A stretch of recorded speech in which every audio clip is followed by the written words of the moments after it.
Bueno, buenas tardes, buenos días a todos. Gracias por acompañarme o acompañarnos hoy, un día muy especial.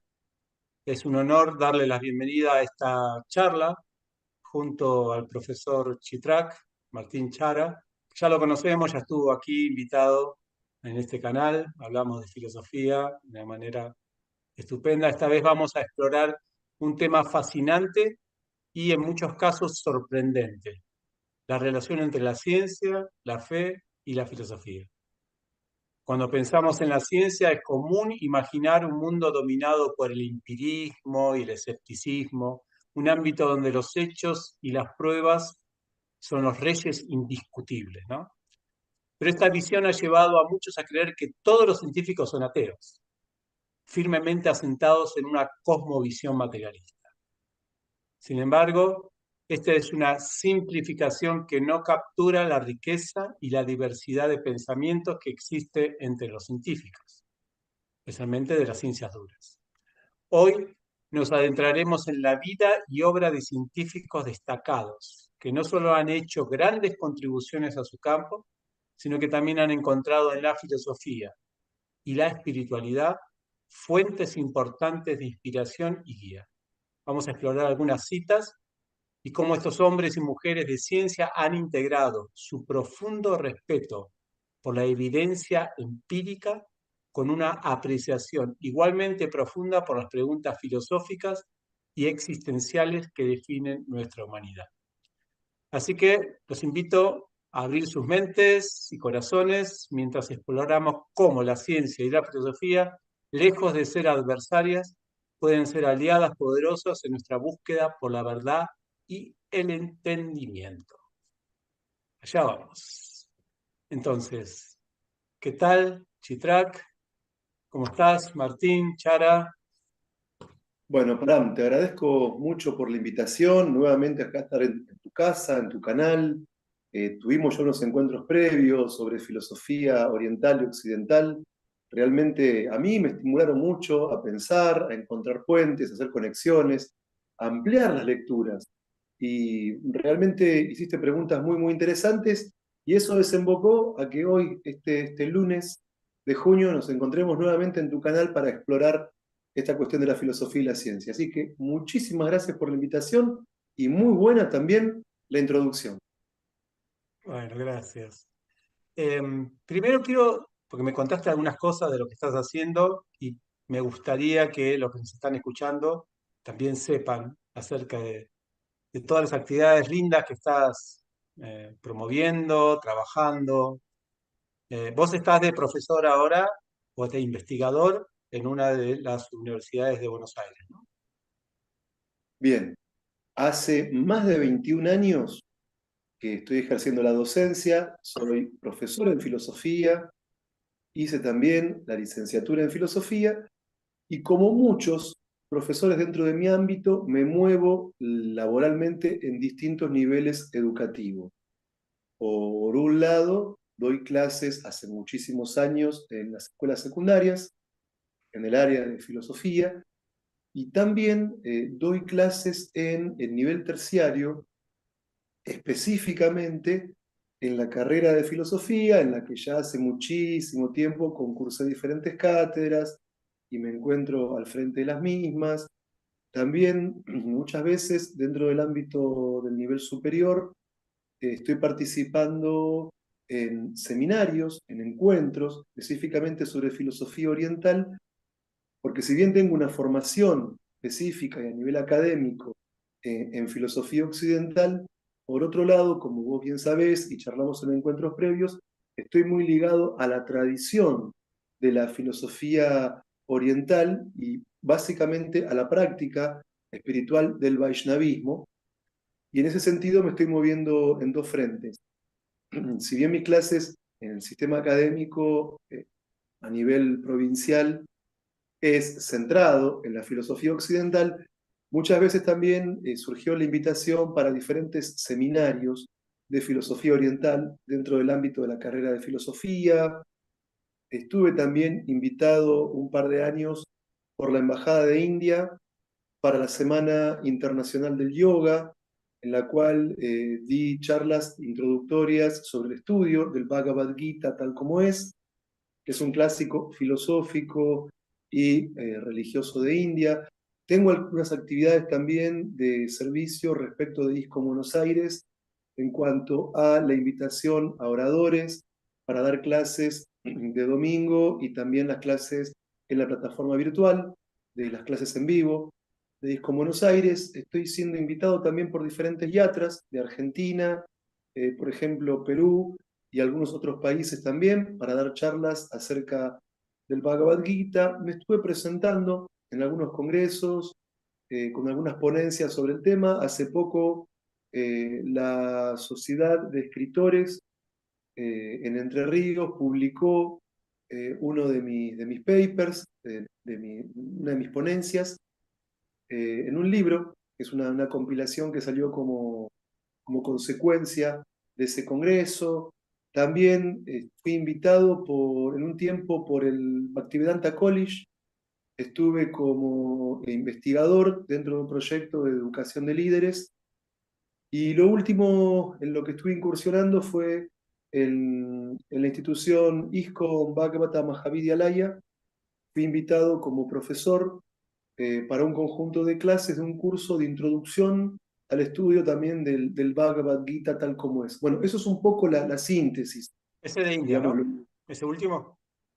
Sí, tiene Ese de su India. sede central en Govardhan, si Ujú. mal no recuerdo, creo que es en Govardhan, pero hace muy poquito hay toda una parte, un departamento que corresponde a Norteamérica, Estados Unidos, y que abrieron el subdepartamento o el departamento de habla hispana. Y ahí es que están Ah, inaugurando este mira. departamento con este primer curso de introducción al estudio del Bhagavad Gita tal como es, que no es, aclaro, no es un curso de Bhakti Shastri, sino que es un curso introductorio al estudio del Bhagavad Gita. No tiene la complejidad ni la profundidad de un curso de Bhakti Shastri, pero como primera aproximación, digo, es bastante interesante y formaron un grupo de profesores de diferentes países de habla hispana con una visión bastante amplia respecto del Gita, que cuando me comentaron la propuesta y sabiendo quiénes eran también los demás profesores, me resultó muy, muy interesante este proyecto. Eso es lo central. Sí. Después, bueno, van cuestiones que surgen sobre la marcha, pero eso es lo central. Y aparte de todo eso, la familia, ¿cuántos hijos tenés? Solo uno, solo uno, solo uno. Solo uno. ¿Cuántos años Y tiene? también el 17. Y además de la familia, el Ah, bueno. deporte. El deporte, por supuesto. Ah, ¿qué Deporte. haces? Me dedico a hacer ciclismo rural. Voy Ah, con, sí, recorro campos y antiguas estaciones de trenes abandonadas, pueblos, ríos que están en el medio del campo, lagunas, puentes, edificios antiguos. Bueno, no quiero hablar de eso ahora porque me iría por las ramas, sí, sí. pero es una actividad de contacto con la naturaleza que equilibra mucho todos los aspectos constitutivos de uno como ser humano. Porque evidentemente hay un conjunto de actividades y un conjunto de deberes que tenemos que desarrollar, pero hace mucho tiempo leí en el Bhagavad Gita, y en este punto vos sos realmente todo un experto, que no se puede alcanzar la perfección en el yoga si uno no es equilibrado en el comer, en el dormir, en el trabajar y en el recrearse. Y a veces dentro de la línea yógica, ¿sí? Ponemos mucha, dentro de la línea yógica del Bhakti, se pone mucho énfasis en el sadhana, en el servicio, en los deberes prescritos, por supuesto, y a veces nos olvidamos de la recreación. Y en el Gita mismo aparece esta necesidad de encontrar un equilibrio entre comer, dormir, trabajar y recrearnos. Y siempre que uno tiene una meta más elevada, una meta que apunta a la autorrealización, también es importante el cuidado del cuerpo, el cuidado de la mente, con el contacto con la naturaleza, el producir endorfina, actividad aeróbica, y también el hecho de estar en el campo, bueno, no me quiero ir demasiado, pero permite formas de pensamiento, más que pensamiento, de contemplación y de meditación en el entorno del Virat Rupa. Bueno, es amplio el tema, es amplio. Pero Podría ser un tema para ayuda, otro. ayuda. Mira vos ahí, me lo imagino a Chitraca ahí con la bici, chuc, chuc, chuc, chuc, por distintos lugares. Bueno, sí, la idea de hoy, ahí para los que me están escuchando, dice, pero están hablando de bicicleta, ¿qué pasó acá? ¿No? Sí, la idea de hoy es ver, vamos a tener eh, 4 o 5 citas que quiero traerles a ustedes de físicos cuánticos, muy famosos, que hicieron grandes contribuciones. Vamos a leerlas, eh, vamos a comentarlas aquí con Chitrak. Y por supuesto, me gustaría que los que nos están viendo también comenten aquí abajo del video sus observaciones, sus opiniones acerca de estas citas o aportes que tengan, o si saben de algún otro físico o algún otro científico que también tenga alguna buena onda con la filosofía, por decir una manera. Por favor, coméntenla aquí abajo y por supuesto no se olviden suscribirse al canal. Ya si lo están viendo este video, simplemente ahí mientras están viendo, háganle clic en suscribirse, activen la campanita, así le avisamos de próximos videos. Entonces, Chitrak, vamos directamente ahí. Voy a compartir aquí un PowerPoint donde están algunas de estas citas. Ahí vamos, a ver si lo tengo por aquí. Ahí estamos. Estos son algunos de los científicos que vamos a citar. Miren qué caritas. Es interesante, gente inteligente. ¿Cómo? Gente inteligente. Sí, ahí está. Sí, por lo menos que, que tienen muy en claro, se tomaron muy en serio sus estudios, eso seguro. ¿Se ve bien ahí? Sí, sí, Ahí perfecto. tenemos, bueno, el único que conozco de cara es a Einstein, pero bueno, ahora vamos a nombrar algunos otros por ahí que están. Parece que en esa época hacían toda una comunidad, ¿no? Se juntaban y hacían un compartir muy fuerte con respecto a sus Sí, sí, conclusiones. sí. Al día de hoy, los científicos forman comunidades para hacer públicas sus investigaciones, para hacer la prueba y el chequeo por pares. Sí, sí, en el ámbito de las ciencias, y específicamente de las ciencias naturales, hay mucha noción de comunidad científica. En la filosofía también, ¿no? Sí, Más o pero menos. Son más individuales. sí, en las ciencias naturales, por ejemplo, es distinto. Primero, yo aclaro, no quiero generar falsas expectativas, de ningún modo soy un especialista en física cuántica y si puedo hacer algún aporte en todo esto, va a ser por el lado de una rama de la filosofía, que es la epistemología, que es la filosofía que estudia la ciencia. Aclaro esto porque en algunos países anglosajones, en algunos países de habla inglesa, se utiliza el término epistemología para lo que nos referimos acá en los países hispanoparlantes a la teoría del conocimiento en general, a lo que sobre todo en Argentina llamamos nociología o teoría del conocimiento. En nuestra lengua reservamos el término epistemología no para el estudio filosófico general del conocimiento, de esa rama tan importante de la teoría del conocimiento que fue en la modernidad con los racionalistas y Descartes, los empiristas y Locke, los idealistas y Kant, sino que reservamos principalmente el término epistemología para el estudio filosófico de la ciencia. Y en ese punto, si lo pensamos en términos epistemológicos, hay un autor muy importante del siglo XX, Thomas Kuhn, el autor del libro Estructura de las revoluciones científicas, que De le los explicaba paradigmas, que ¿no? ¿Es? Tomás Kuhn. exactamente, Sí. claro, que en realidad hay ciencia cuando alguna teoría prevalece sobre otras y se constituye un paradigma en el cual hay una teoría o un conjunto de teorías principalmente compartidas por una comunidad científica, cuando hay un conjunto de protocolos, de metodología de investigación, de valores y de muchos aspectos más compartidos por una comunidad científica, lo cual da lugar al surgimiento de lo que se llama un periodo, en términos epistemológicos, de ciencia normal. En ese periodo de ciencia normal, cuando hay la aceptación de un paradigma, entonces, como los científicos como comunidad, los científicos como totalidad aceptan ese paradigma, entonces es que puede haber progreso en la ciencia durante un periodo de ciencia normal. Lamentablemente, la filosofía, para bien o para mal, no comparte ese tipo de paradigmas basados en teorías universalmente aceptadas, como si en el ámbito de las ciencias naturales, y por eso podríamos decir que en esos términos de Kuhn, la filosofía no sería ciencia, y si bien lógicamente los filósofos están interconectados, porque en sus textos uno ve el diálogo con otros, uno ve que retoman ideas de otros, e incluso que los filósofos a veces desarrollan su doctrina en oposición o en crítica a la de otros, no es un trabajo 100% solipsista, de ninguna manera, porque hay interconexiones, pero no hay el mismo concepto de comunidad científica en el terreno de la filosofía, en la medida que no hay una aceptación de parámetros comunes universalmente aceptados en cuanto a núcleo de teorías, ¿sí? Sí, hay parámetros Bien. comunes como que la filosofía se construye de alguna manera racionalmente, que es un pensamiento crítico,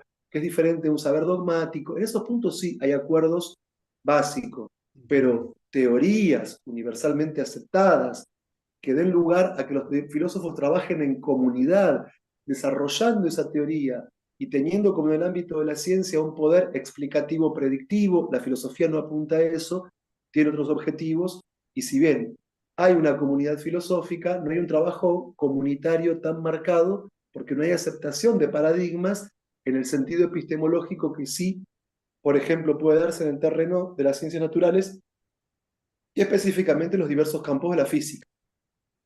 Perfecto, son un poquito más anárquicos los filósofos en ese sentido. Eh, y más libres ahí ¿m? Para estipular. Sí, como decís, hay leyes, obviamente las leyes de la filosofía, de la lógica, de esto, lo otro, pero en lo que es el pensamiento en sí, algo de eso dice Prabhupada en el Bhagavad Gita, ¿no? Acerca de los munis, que para ser muni tenés que ser distinto al otro muni. Claro, claro, claro. ¿No? Porque Mini, Muni mini, significa en el Bhagavad Gita una especie de filósofo. Es lo que decía, ¿cómo eran los de Sócrates, los que le gustaba el argumento y todo? ¿Cómo se los llaman? sofistas, ¿Los cómo? sofistas, sofistas. Los sofistas. ¿Eh? Los sofistas. Bueno, Muni es algo así. Entonces hay muchos filósofos hoy en día que son más sofistas que... Pero bueno, de todas maneras acá vamos a ir un poquito a la filosofía en el sentido, lo que vamos a comparar en esta charla, o que quiero comparar en esta charla, es la filosofía en sí. Eh, el- la filosofía más en su concepto universal, el concepto de conocer las cosas hasta las últimas consecuencias, las causas últimas, ¿no? Desde ese lugar, un poco quizás es más, más Es tirando para Grecia, clásico ¿no? y es bien aristotélico.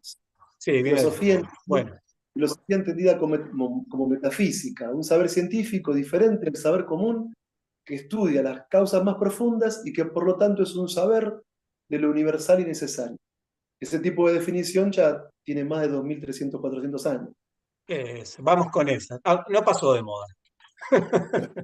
Porque supuestamente en la filosofía no se basan en paradigmas, así que siempre se Claro, pueden claro. renovar esas cosas, se reciclan y Bueno, todo. Así que lo que queremos es sí, más que todo ver cómo estos físicos cuánticos, o no solamente físicos cuánticos, hay de todo tipo de científicos aquí, eh, tienen a comparación de algunas ideas que a veces nosotros tenemos de los científicos, ¿no? Son todos ateos, que no les interesa la filosofía, no, tienen una disposición muy amable hacia esto, y no solamente una disposición muy amable, sino que una consideración de necesidad de que la ciencia también tenga sus reflexiones filosóficas, ¿eh?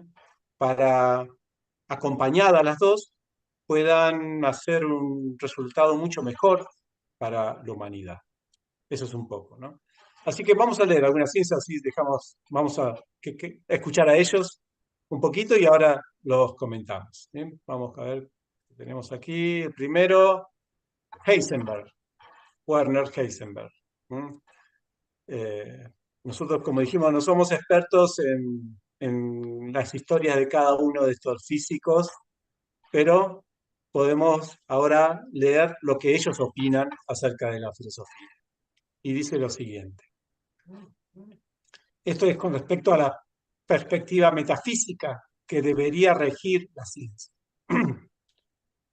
Aunque la ciencia y la tecnología pudieran emplearse como medios para alcanzar un fin, el resultado depende de si los fines que se buscan son buenos. Pero la decisión sobre los fines y objetivos escapa del campo de la ciencia y de la tecnología. Si no queremos marchar a la deriva, esa decisión debe tomarse desde un punto de vista que dirija la mirada al hombre en su conjunto y al conjunto de la realidad, y no solamente a un pequeño segmento de esta. Bueno, él dice de dónde está extraída esta cita. Así que él, por lo que se ve, Chitrak creo que está exigiendo que la ciencia entre en qué campo de la filosofía. Un poco. Y básicamente en el terreno de la ética, porque todo lo que es técnicamente posible muchas veces no es éticamente correcto. Mira, casualmente esto me hace acordar, hace muchos años leí un libro de un epistemólogo argentino muy, muy importante, Gregorio Klimovsky, y recuerdo que en un punto de uno de los capítulos él decía que habría que lograr una ética aplicada a la ciencia, pero para todo esto tenemos que remontarnos a cuestiones previas, ¿sí? Que es el problema de lo que en filosofía llamamos la razón instrumental. ¿Por qué? Vos partías de una definición de filosofía que lógicamente es discutible, es una definición que no es la única, sí es conocida, la de Aristóteles. Eh, Recuerdo haber leído un filósofo llamado Karl Jaspers, que él decía que en la historia de la filosofía no hay un orden evolutivo, no es que los filósofos del presente sean más válidos que los filósofos del pasado, y que por eso podríamos estudiar legítimamente cualquier tipo de filosofía. O sea, no es lo mismo la tecnología hoy en día utilizar el último sistema operativo de la computadora que aquellos sistemas operativos con los que arrancamos en la década de los 90. Evidentemente, la tecnología tiene un desarrollo, tiene una superación, y en tecnología hay diferentes dispositivos o programas o incluso teorías que con el paso del tiempo van quedando obsoletas. Bueno, en la historia de la filosofía eso no ocurre. Digamos, el pensamiento filosófico del pasado no va quedando obsoleto. Surgen diferentes procesos culturales, diferentes contextos sociales que mueven a los filósofos actuales tal vez a teorizar o a plantearse ciertas perspectivas de análisis que en algunos casos filósofos del pasado no se plantearon. Pero es tan válido estudiar filósofos contemporáneos como seguir estudiando a Platón o Aristóteles.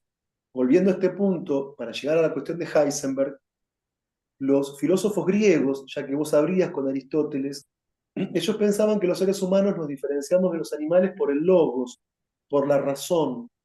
Y principalmente los filósofos griegos pensaban que la razón tiene un uso teórico y también un uso práctico, simultáneo.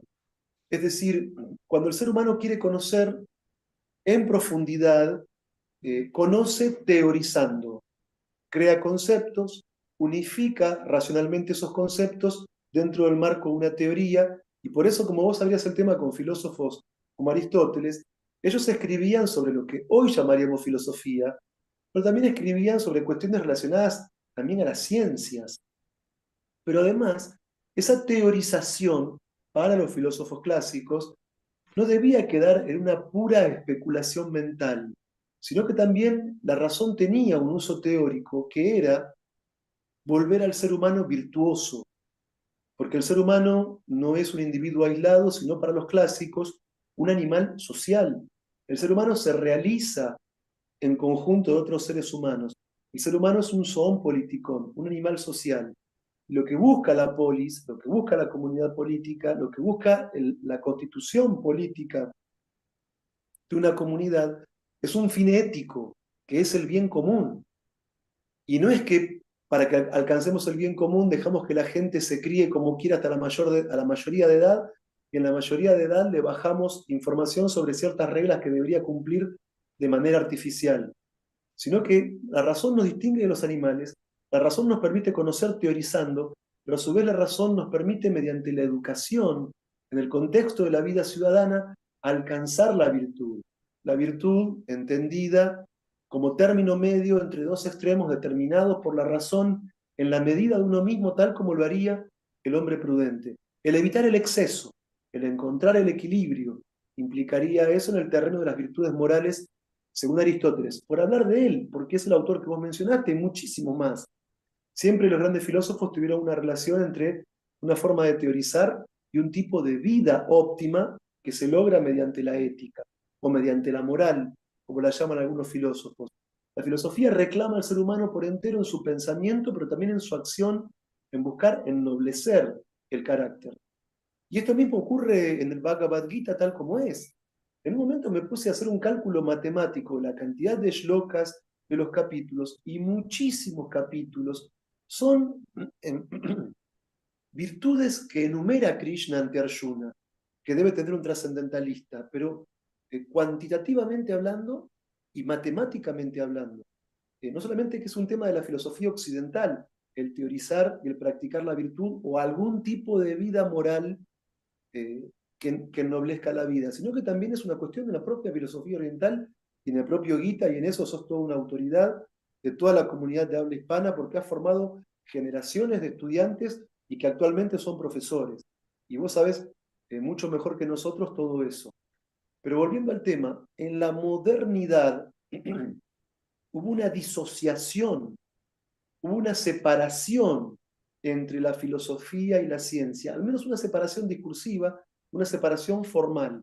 Cuando las ciencias en la modernidad, tal como explica Alexandre Coiré, creo que el texto era La nueva ciencia o algo así, lo leí hace mucho tiempo, las ciencias se separaron de la filosofía reclamando para sí un objeto de estudio. O sea, sabemos que en Occidente la filosofía es la madre de todas las ciencias, entonces las ciencias particulares, comenzando por los naturales, extrajeron de la filosofía un área que llamaron su objeto de estudio, le aplicaron ciertos métodos, pasos ordenados para investigar ese objeto, y al encontrar en ese objeto de estudio relaciones constantes entre fenómenos, las ciencias o los científicos formularon leyes dentro de su campo de investigación.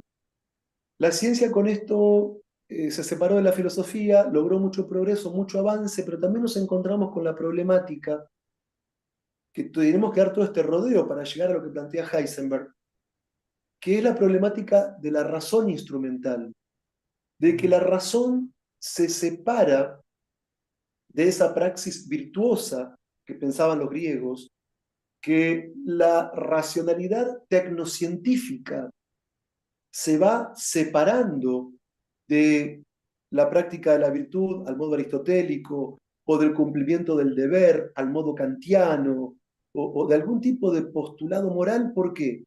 Porque el pensamiento científico que calcula, que tiene como subdesarrollo el avance tecnológico, busca de alguna manera primero conocer el mundo físico, pero a través de la tecnología modificarlo y dominarlo. Pensemos cómo esto se incorpora dentro del desarrollo moderno del capitalismo europeo, en este periodo del fin del medioevo y del comienzo de la modernidad. O sea, la modernidad europea desarrolló toda una serie de cuestiones, de rupturas con el medioevo, entre ellas separación entre ciencia y filosofía, el descubrimiento de América, bueno, un montón de cuestiones, pero también el ascenso de la clase burguesa. Y pensemos también la ciencia como un instrumento de poder, la ciencia entendida como un tipo de actividad que permitió el desarrollo de la razón instrumental, de una razón separada de esa búsqueda del bien común que pensaba la filosofía política clásica, de un tipo de razonamiento separado de la praxis virtuosa de los clásicos o incluso de los medievales o luego de los modernos, para convertirse la ciencia en un tipo de conocimiento de carácter físico, expresable en lenguaje matemático, que diese cuenta de las leyes que rigen el mundo que nos rodea, el mundo natural, en primer lugar para conocerlo, ¿sí? Pero también, obviamente, para controlarlo, y obviamente también a través de la tecnología para explotarlo. Y en ese punto hubo una gradual separación de la racionalidad científica respecto de la racionalidad ética del logos clásico, de los griegos en adelante. Y es muy interesante, En consecuencia, recomiendo, así estamos hoy en día. sí, Mucho sí, avance sí, tecnológico y todos tratando de regular ese avance tecnológico para que no terminemos nosotros perjudicados. bien, en este libro que yo citaba de Gregorio Klimovsky, Las desventuras del conocimiento científico, él cita a Dixon y se afirma en esta obra que el 80%, en la época que se publicó el libro, el 80% de la investigación a nivel mundial en ciencia, la financiación económica para el desarrollo científico, el 80% es para el desarrollo armamentístico. Es para el Ah, desarrollo armamentístico a nivel global, a nivel mundial. Un 80% de la inversión en ciencia. Un 10% para desarrollar técnicas de mercadotecnia, cómo hacer que queramos consumir ciertos bienes y servicios. Y el 10% para todo lo que le hace bien a la humanidad. Educación, medicina, arte, todo lo positivo. no me digas. Entonces, ¿Hizo esa claro, investigación? ¿Tiene esos datos? Oh, sí, oh, y ese libro ya no sé cuán actualizado estará, porque es un libro que tiene ujú. muchos años. Habría que ver cómo se degradó la cuestión hasta el día de hoy, o cómo se desarrolló, para no usar un término valorativo. Y esto que plantea Heisenberg, sobre todo si lo llevamos al terreno de la física contemporánea, es muy interesante a partir del análisis de la película, aunque hollywoodesca, muy interesante, la película Oppenheimer. ¿Por Ah, sí, qué? Porque Einstein deja planteada la investigación del átomo y luego este conjunto, esta comunidad científica que forma parte del proyecto Manhattan, ¿sí? En Estados Unidos, desarrollan las posibilidades teóricas planteadas por Einstein, las llevan al terreno técnico y desarrollan las bombas atómicas de las que después se sirven los militares norteamericanos para lanzar sobre Hiroshima y Nagasaki y, y hacer lo que fue un genocidio, porque no sé cómo llamarlo de otra manera, fue completamente. un Sí, genocidio. sí. Y ahí es cuando Oppenheimer dice que él considera que la ciencia tiene las manos manchadas con sangre, porque fue un desarrollo científico a partir de la física lo que permitió decantar en la utilización tecnológica de la energía atómica para producir bombas nucleares que se lanzaron de un modo vil y artero sobre un pueblo, el de Japón, que ya estaba vencido en la Segunda Guerra Mundial y que fue una destrucción humana y material como la historia de Occidente no había visto en ningún otro momento. Digo la historia de Occidente porque sabemos al Mahabharata y cuando se habla de las Ujú. Brahmastras, pero hablemos Sí, de sí. Occidente. Entonces, es lógico, y tras todo este derrotero, que Heisenberg plantee que la ciencia tenga que tener algún tipo de regulación ética, porque no todo lo técnicamente posible es éticamente correcto.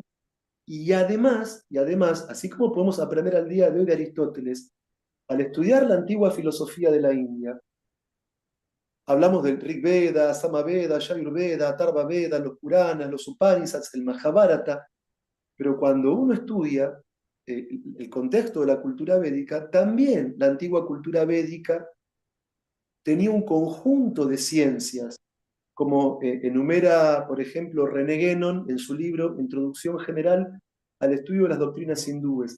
Había toda una serie de desarrollos científicos, pero ¿qué pasaba en la India? Y esto me interesa hacer un diálogo con el tema de Heisenberg, con la cita de Heisenberg, que el desarrollo de las ciencias y de las técnicas antiguas hindúes estaban supeditadas a una base del pensar metafísico. O sea que no había racionalidad instrumental al modo moderno, que no se utilizaba la ciencia y la técnica como una forma de conocimiento y de explotación de la naturaleza material, de la prakriti, sino que era Si no, un ¿para tipo qué de, era? claro, era un tipo de técnicas y un tipo de ciencias Ujú. conectadas con las doctrinas metafísicas de los Vedas que servían de complemento en el terreno material para la búsqueda de la perfección de la vida humana, que es la autorrealización en sentido espiritual.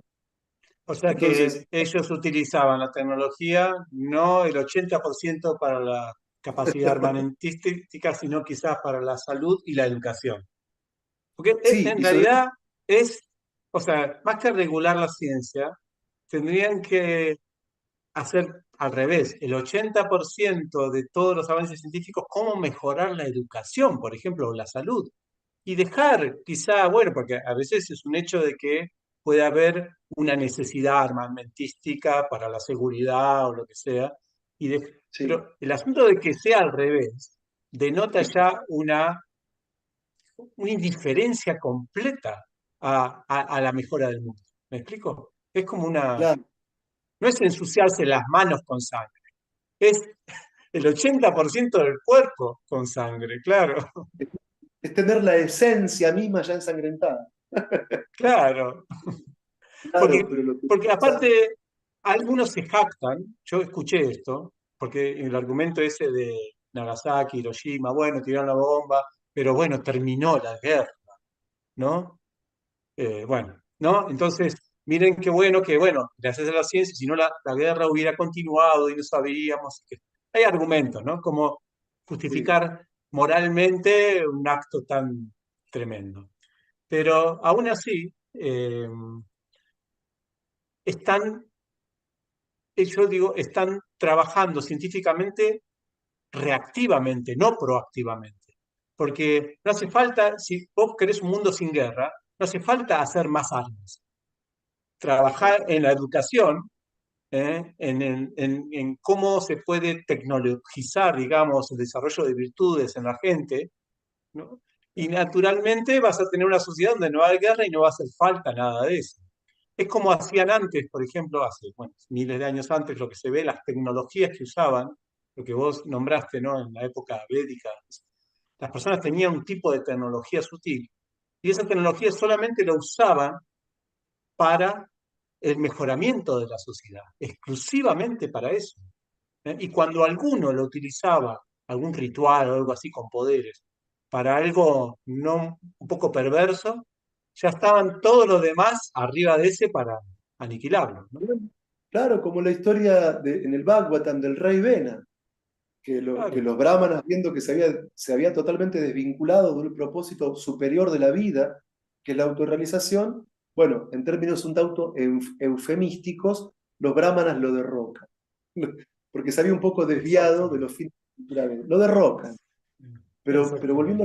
volviendo al punto, obviamente cuando hablamos de los científicos, a mí me pareció muy buena tu introducción al encuentro de hoy.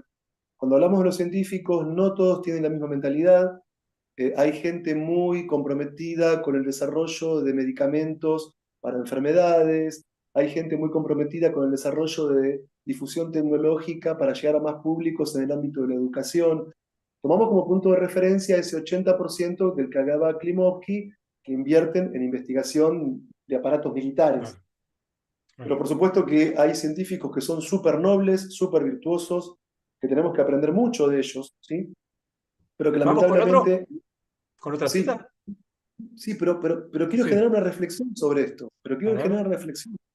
por favor. Que esto que plantea Heisenberg, de que la ciencia tenga ciertas limitaciones éticas y que también responda a la naturaleza humana, que acá en el fondo, no es que tengamos carencia de ciencia en el mundo actual, no es que tengamos carencia de tecnología en el mundo actual, no, tenemos cierta carencia de filosofía. Ahí está el problema. Y sobre todo, digamos, hay filósofos contemporáneos que están escribiendo sobre cosas muy interesantes, tecnología, manejo de metadatos, psicopolítica. Sí, sí, es muy interesante todo eso. Pero no hemos todavía, como humanidad, digo la gran mayoría, resuelto el problema socrático del conócete a ti mismo. Ahí está el problema. Porque ante el desconocimiento de nuestra naturaleza profunda, si pensamos en base metafísica, como muchos autores lo hacen, tanto occidentales como orientales, si pensamos que hay una esencia en nosotros, si pensamos que hay un modo de ser en nosotros, el hecho de descubrir ese modo de ser que ya está ahí, también implica descubrir el sentido de la existencia.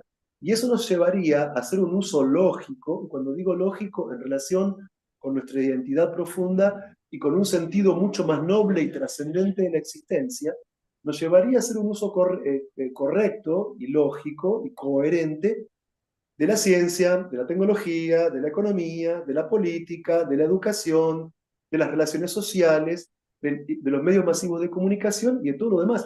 Acá estamos, en definitiva, ante una crisis que es filosófica y ante un profundo desconocimiento de nuestra esencia fundamental.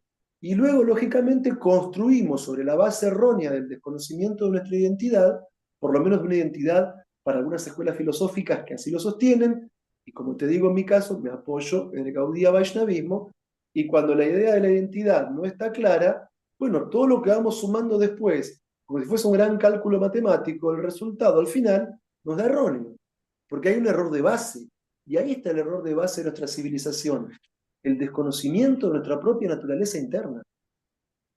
Poca reflexión filosófica. ¿Sí? Ujú. ¿Sí? Y Oh, si la hay, se vuelve una especie de especulación mental o discusiones bizantinas, que discutimos cuestiones. ¿qué es una explicación bizantina? ¿A qué te referís con eso? Una discusión bizantina es hablar sobre cosas que tienen Vamos con la nula. crítica a la propia filosofía ahora, a ver cómo. Es discutir sobre cosas que tienen una repercusión prácticamente nula sobre el terreno real de la existencia.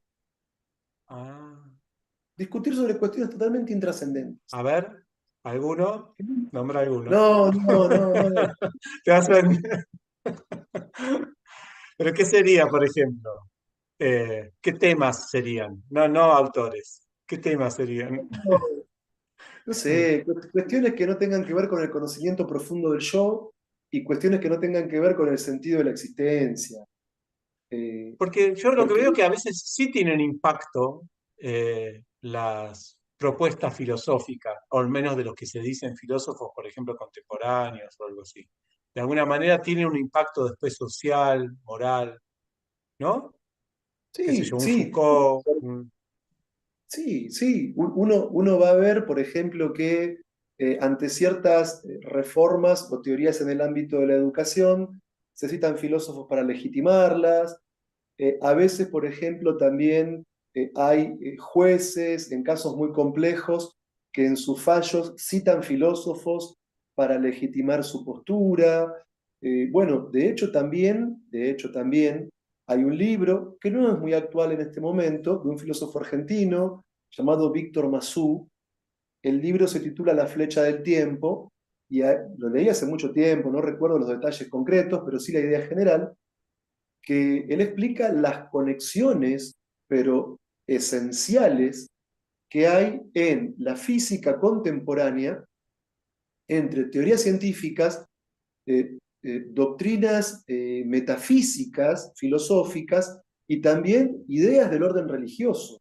Cómo hay confluencia en el ámbito de la física contemporánea entre ciencia, filosofía y religión. Es más, de hecho también, Param, recuerdo cuando ujú, fui al cine a ver esta película Oppenheimer, en un momento ujú, muestran que Oppenheimer tenía el Bhagavad Gita directamente sí, en sánscrito, sí, lo leí directamente en en sánscrito. sánscrito. Sí, sí. ¿Sí? Y cuando él vio la explosión que generó el primer prototipo de bomba atómica, él recordó, si mal no recuerdo, pasajes del Mahabharata que hacían referencia al uso de las brahmastras. Y de hecho, si es cierto lo que dice la película, no lo sé, pero en la lápida de él está grabada una parte de un shloka del capítulo 11 del Bhagavad Gita. Yo soy el destructor de mundos, que es lo que afirma Así es. Krishna cuando habla del tiempo ante Arjuna en el capítulo 11 del Gita. Entonces digo, en el terreno educativo, bueno, obviamente, Param, hoy por hoy hay muchos políticos que están de moda que citan ideas filosóficas para respaldar, y vos has hecho un video sobre el liberalismo y todo lo demás. O sea que nos Ujú, encontramos con, en el ámbito de la educación, que se apela a determinados filósofos. En el ámbito del derecho, en el ámbito político, en el ámbito económico, también como decíamos recién, en el ámbito científico, eh, y por ejemplo, mismo en el terreno de la Iglesia Católica, en este momento hay un papa que es argentino, y que muchas veces yo escucho entrevistas, porque es una persona muy lúcida, muy profunda y muy interesante. Él constantemente, en las charlas que yo he escuchado, hace referencias a Hegel y a muchos otros filósofos. O sea que sí, la filosofía está instaurada, pero a veces es como que se la utiliza argumentativamente. No sé hasta dónde cala en una praxis todo eso. Claro, es Es como verdad. que Y se la aprovecha, digamos. El que me viene bien sí, para mí, agarro. Total hay sí, tantos. Sí, sí. Además es un buen síntoma de tener una especie de barniz o pátina cultural, poder citar algún escritor, algún filósofo, algún historiador, algún científico. eso, está buenísimo. Mira, Chitra, Sí, obviamente que esta es la primera charla y nos quedamos con una cita sola. Vamos a seguir con las otras citas en otras conversaciones que vamos a tener, porque tengo cuatro citas más que son, si esta era la de Heisenberg, ¿no? Heisenberg, Era, sí. nos dio para hablar de todo esto. Imagínate las otras cuatro, son tremendas. Y me gustaría que nos acompañen también los que nos están escuchando ahora en próximos encuentros que vamos a tener. Vamos a analizar esas cuatro. Vamos a ver si da para una en cada encuentro, porque cada una de ellas es poderosísima y requiere toda esta elaboración que hicimos. Así que, bueno, creo que por ahora dejamos un continuará. Bueno, Nos vamos a ver el próximo mes, quizás. Vamos a ver, ya lo vemos. Pero estén sí, sí. atentos todos los que nos están escuchando. Recuerden suscribirse, activar la campanita si se enteran cuando subimos un nuevo video con respecto a estos temas. ¿Querías decir algo, Chitral? Simplemente agradecerte por la propuesta. Realmente tenés una forma muy interesante de encarar estos temas de tipo filosóficos, científicos, y es un gran trabajo el que estás haciendo. Y ojalá que esto se pueda difundir porque es muy interesante. Así que muchas gracias por la invitación. Bueno, gracias a vos por tu tiempo, ¿no? ¿Hoy saliste a andar en bicicleta al final o no? ¿Hoy era tu día libre? ¿O no? No, no, no. ¿Cuándo salís a andar en bicicleta? Salí el viernes pasado y ahora estamos programando para el sábado con un amigo. Ir a una Ah, capilla escocesa abandonada del siglo XIX acá en un partido cercano de esta zona. Una salida de aproximadamente 60 kilómetros, algo así. van a andar 60 kilómetros en bicicleta. ¿En Sí, total? sí, ¿Ida y vuelta? sí, y de vuelta, sí, señor. Bueno, a mí me hace falta un poco de ejercicio, sí, también. El único ejercicio que hago acá ahora en invierno es ir a recoger leña, que bueno, no me viene mal también. Bueno, muchas gracias. Gracias a los que nos escucharon. Recuerden suscribirse y nos vemos pronto en más Cultura Bhakti. Gracias, Chitrak. Muchas Hasta gracias. luego.